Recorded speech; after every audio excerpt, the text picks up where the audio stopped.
Sparks burst from the wall panel beside me, and every light on the deck died at once.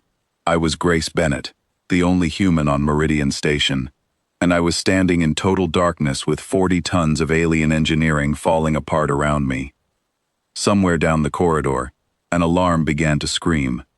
Then another, then 10 more, until the whole station sounded like it was in pain. I pressed my hand against the cold wall and felt something move under my palm, fast and light, gone before I could react. That was the moment I understood we were not dealing with a broken machine. We were dealing with something alive. The emergency lights flickered back on, dim and orange, just as Engineer Vosh came running around the corner. He was Van Terren, nearly 7 feet tall, with skin like polished stone and eyes that never seemed to blink. Right now those eyes were wide with something I had never seen on him before: fear. "Deck 4 is gone," he said. "The creatures have reached the main power line." "Creatures," I repeated. "Plural." "Hundreds," he said. "Maybe more. We do not know how they keep multiplying." We ran together toward the control room, boots slamming against the metal floor, red lights spinning across the walls with every step. I had been on this station for 8 months, working as the human liaison between Earth and 11 other species, and never once had I seen the crew this shaken. Inside the control room, the air was thick with panic. Ambassador Threll Vux stood at the center of it, all 4 of her eyes locked on a screen showing a live feed from Deck 4. On that screen, something pale and fast slid along a pipe and vanished into a vent before anyone could get a clear look at it. "They are called Skriel," she said, without turning around. "Small, fast. They chew through anything, wires, seals, even our tools. We tried sound waves. They learned to use the sound to find each other faster. We tried a toxin. They learned to avoid it, and now half our food storage is contaminated because of it. We sent robots to hunt them down. 11 robots are gone. One of our repair machines was dragged into a waste chute by 3 of them working together." "Together," I said slowly. "They're planning." "They are surviving," she said, "which is worse." A junior officer burst through the door, breathless. "Deck 4 life support is failing. If we lose that line, we lose air pressure across 2 full decks in under an hour." The room went silent except for the alarms.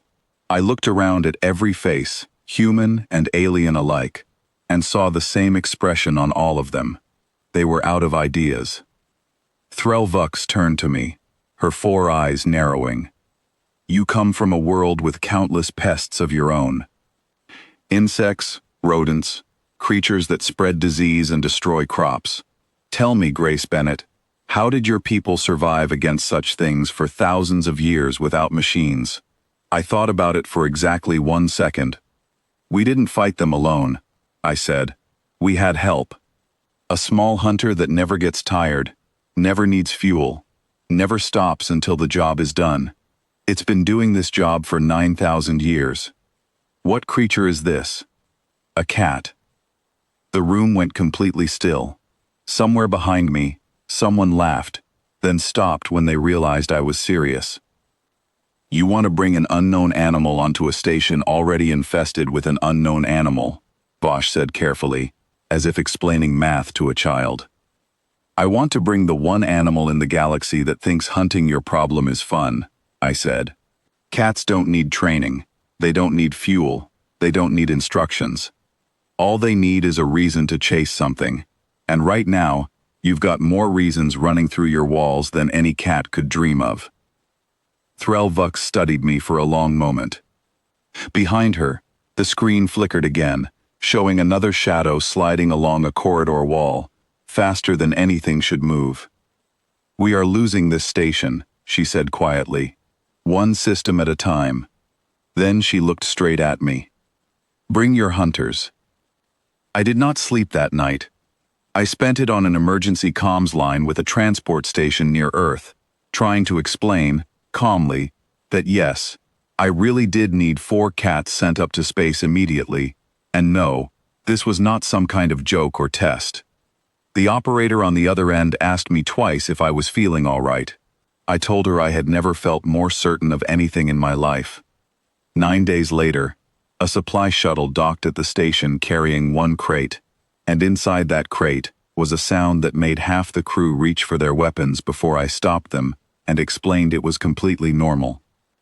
I opened the crate in the main hall, in front of nearly the entire senior staff, because word had spread and nobody wanted to miss it.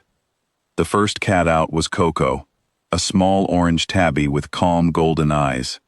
She stepped onto the metal floor, looked up at 40 alien faces staring down at her, and showed no reaction at all. She simply sat down and began cleaning her paw as if nothing in the room mattered less than the creatures watching her. "That is the solution," Vosh said flatly. "That small, calm animal." "Give it time," I said. 3 more cats followed, Milo, Poppy, and a black and white one named Ziggy, who leaped out of the crate and vanished into the nearest vent before anyone could stop him.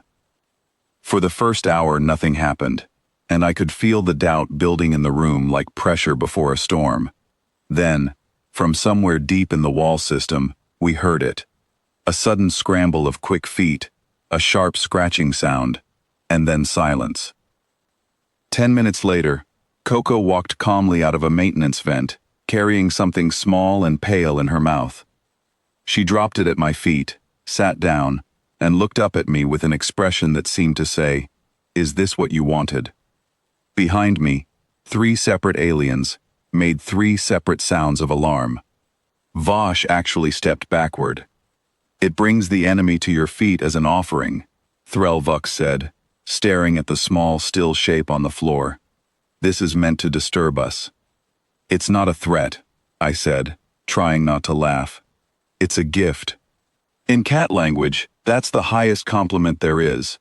You're supposed to say thank you." Nobody said thank you. Everyone just stared. By the next morning, Deck 4 had gone quiet in a way it hadn't been in weeks. No scratching in the walls, no chewed wires. The engineering team ran a full check and found the power line intact for the first time since the trouble began. By the end of the week, sightings of the small pale creatures had dropped to almost nothing, and the ones that remained had pulled back into the deepest, coldest parts of the station, as far from the cats as they could get. It seemed word had spread among them too, in whatever way such creatures spread word, that something far more dangerous now lived in the walls. By the end of the month, the Skrill were gone from every major deck, and the station had a very different problem. The cats had stopped staying where we put them. Coco had claimed the main bridge, and could often be found asleep across the main control console, refusing to move, even when senior officers needed to reach the panel beneath her. Milo had taken over 3 separate storage bays. Poppy had somehow found her way into the private shuttle belonging to a visiting ambassador, and simply would not leave, curling up on the pilot's seat like she owned it.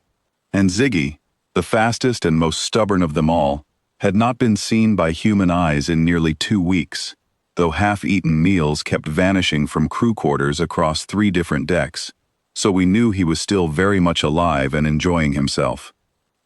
Threlvux called another full council meeting, and I walked in expecting a calm discussion about how to safely retire the cats now that the danger had passed.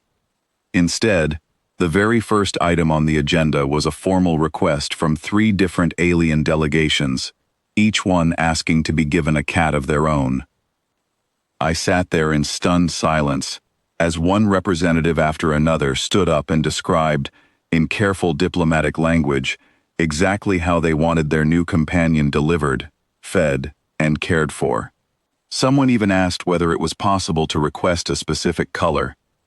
Then Threlvux, who 6 weeks earlier had looked at Coco as if she were the single greatest threat the station had ever faced, turned to me with all 4 eyes fixed steadily on mine.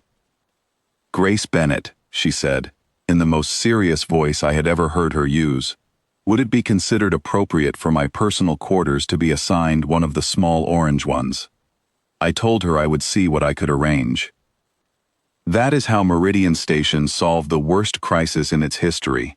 and also how I became the only person on board responsible for what is now an official program sending cats to every corner of known space, with a waiting list 6 months long and growing every single day.